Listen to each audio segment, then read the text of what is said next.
ஆன்மீக நண்பர்கள் அனைவருக்கும் அன்பு கலந்த வணக்கங்கள்.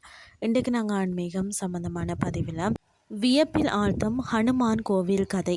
முகலாய மன்னன் அவுரங்கசீப்பே பயந்து ஓடிய ஹனுமான் கோவிலா? வாங்க அதை பற்றி பார்க்கலாம். தெலுங்கானா மாநிலம் ஹைதராபாத் அருகே அமைந்துள்ள கர்மன் காட் ஆஞ்சநேய சுவாமி திருக்கோயில் பற்றிய சுவாரஸ்யமான பின்னணியை பார்க்கலாம். என்னென்னு சொல்லி பார்த்தீங்கன்னா, 12ஆம் நூற்றாண்டில் காக்கட்டிய வம்ச மன்னன் புரோலா வேட்டைக்கு சென்ற போதும் காட்டுக்குள் ராம் ராம் என்ற நாமம் ஒலிப்பதை கேட்டார். சுற்றிலும் தேடிய போதும் அங்கிருந்த ஒரு ஹனுமான் விக்கிரகத்தின் வாயில இருந்தே அந்த ராமநாமம் ஒலிப்பதை உணர்ந்து சிலித்தார். அன்றிரவே மன்னரின் கனவுல தோன்றிய ஹனுமான் கட்டளையிட்டபடி அங்கே இந்த கோயில் கட்டப்பட்டது. 15ஆம் நூற்றாண்டில் முகலாய மன்னர் அவுரங்கசீப் இந்த கோயிலை இடிக்க படைகளுடன் வந்தானா. அவனது படைகளால் கோவில் மதில் சுவர கூட தொட முடியவில்லையாம்.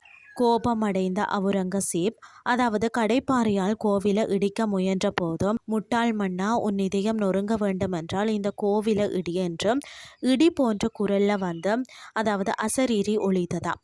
அதை கேட்டு நடுங்கி போன அவுரங்கசீப் கடைப்பாறையை போட்டுட்டு அஞ்சி ஓடிவிட்டாராம். அடுத்தது ஹனுமானின் வாள் பலத்தை பார்த்தீங்கன்னு சொன்னால் 1000 யானைகளின் பலம் கொண்ட ஒரு கஜராஜன், மற்றது 10,000 கஜராஜன்களின் பலம் கொண்ட ஜராவதம், லட்சம் ஜராவதங்களின் பலம் கொண்ட இந்திரன். ஆனால் இந்திரனின் முழு பலமும் நமது ஆஞ்சநேயரின் வாள்ல உள்ள ஒரு சமமாகாது என்று புராணங்கள் கூறுகிறது.